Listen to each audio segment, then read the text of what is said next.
All right, buckle up, listeners, because today we are diving headfirst into the world of Doomsday Clock. It's that sequel to Watchmen that really, I don't know, shook things up in the comic book world. Oh, it was more than just a shakeup. It was like somebody tossed the comedian's smiley face badge into one of those, uh, you know, pristine snow globes, just pure You know chaos. what? That's the perfect analogy. Watchmen is like sacred ground for so many fans. So when DC announced they were doing a sequel A&D, throwing their own heroes into the mix, well, let's just say people had a lot of feelings about it. And you can totally see why.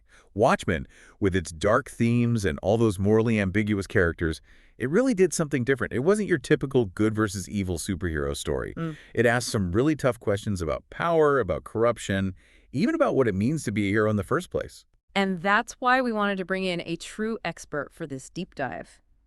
We're talking about comics historian R.C. Harvey. He's kind of a big deal. He really is. And Harvey did his own deep dive on Doomsday Clock, analyzing each issue.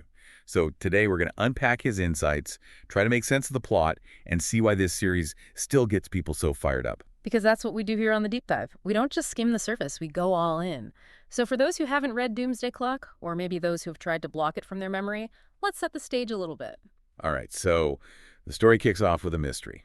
Dr. Manhattan, that all-powerful being from Watchmen, he's gone, vanished. And his absence, well, it causes problems, ripples through both the Watchmen universe and the DC universe. Oh, and just to make things even more complicated, some familiar faces from Watchmen start popping up in the DC universe.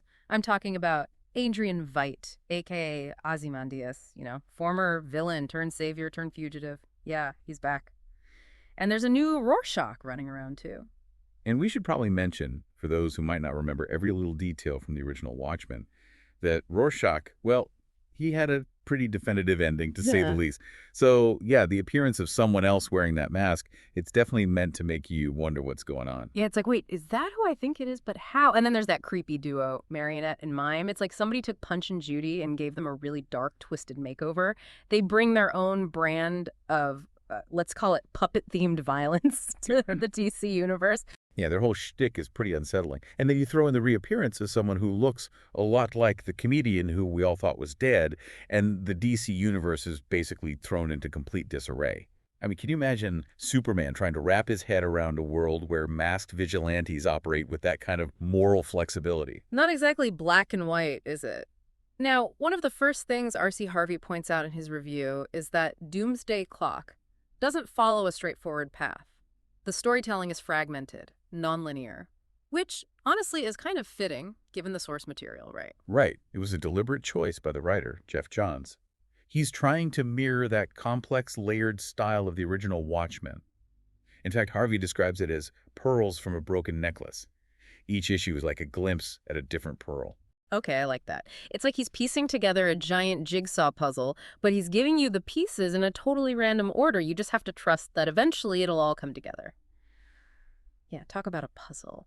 And speaking of things that make you go, let's talk about that whole comedian thing. His reappearances, well, it's definitely a head scratcher, especially for those of us who, remember how Watchmen ended. Yeah, right from the get-go, Harvey calls out just how audacious it is to bring back the comedian.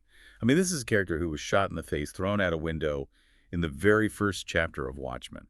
He represents the brutality, the harsh reality of that world. So to see him show up in Doomsday Clock, it almost feels like, I don't know, like a violation or something, like it's messing with the very fabric of the Watchmen universe. Yeah. And that's exactly what makes it so fascinating.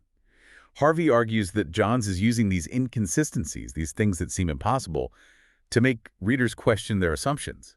It's like he's saying, don't take anything for granted. He's messing with our heads. Like he's holding up this funhouse mirror to the DC universe, and we're seeing this twisted reflection, but it's still familiar somehow. And in the middle of it all, you've got these classic characters dealing with these really messed up situations. Like Marionette, she's not just some villain with a creepy gimmick. Harvey points out that her whole puppet thing becomes this symbol of manipulation. It's about how these powerful forces are pulling the strings, controlling people's lives. It's kind of terrifying when you think about it. Are we all just puppets dancing to some unseen force? And speaking of powerful forces, we can't forget about the main event here. The big showdown. Superman versus Dr. Manhattan. This is where Doomsday Clock really gets interesting. Hmm. Because it's not just a fight, it's this clash of ideologies. You've got Superman, the ultimate Boy Scout, right? He's all about truth, justice, the American way. Mm. He represents that classic superhero ideal. He's hope. Right. He's the symbol of a universe where good conquers evil, where there's always a happy ending, or at least a hopeful one. Then you have Dr. Manhattan, Right. and he's coming from this place of, well, cosmic apathy, I guess you could call it. He's seen it all, the vastness of time and space, and he's become disillusioned with humanity. He sees us repeating the same mistakes over and over, and he's like, what's the point? So it's like these two completely different perspectives, these two ways of looking at the world colliding head on. What does R.C. Harvey have to say about this whole Superman Dr. Manhattan conflict? Well, he points out that Doomsday Clock seems to be saying that the DC universe, Superman's world, is morally superior to the cynicism of Watchmen. Superman's optimism, his belief in humanity, it's presented as the answer to the darkness and despair of the Watchmen universe. Wow, that's a pretty bold statement, and he makes you think right. What is the role of these superhero stories? Are they supposed to give us comfort, the sense of hope and triumph? Or are they supposed to make us face the really ugly parts of the world, parts that don't have easy answers? And can a superhero story do both?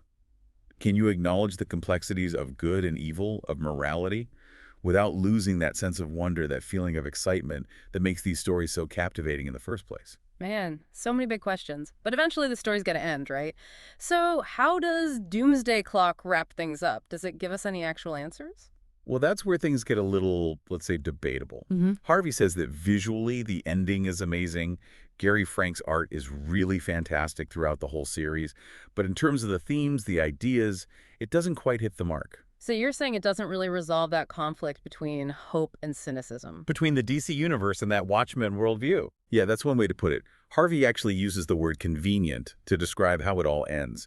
It's like, after putting these characters through the ringer, emotionally, philosophically, Johns just falls back on a more traditional superhero ending. A bit of a cop-out then. Just sweeping all those big questions under the rug. Some people might see it that way, but I think even if Doomsday Clock doesn't give us clear-cut answers, it asks questions that stick with you. Even if you don't like the ending, it makes you think, and that's pretty powerful. It's like sometimes it's more about the journey than the destination, right? Exactly.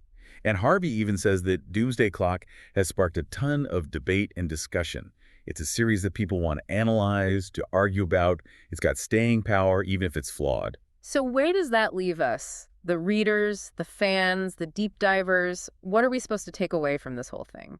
I think the most important thing is, don't be afraid to engage with art that challenges you. Doomsday Clock may not be perfect, but it's trying to do something big. It wants us to think about what superheroes are really about hope, about the choices we make. And it reminds us that comics, just like real life, can be messy. There aren't always easy answers. Sometimes the most interesting stories are the ones that leave you with more questions. Exactly. And to anyone listening who's intrigued, I say check it out for yourself. Read Doomsday Clock with an open mind, think about the themes, and form your own opinion. That's the best part of these deep dives. It's just the beginning of the conversation. We get to hear what other people think, bounce ideas around. And who knows, you might even disagree with R.C. Harvey. And that's fine. The important thing is to keep thinking critically, to keep exploring, to keep asking questions. And on that note, we'll leave you to ponder all that. Thanks for joining us for this deep dive into Doomsday Clock. Until next time, keep exploring those fascinating corners of pop culture.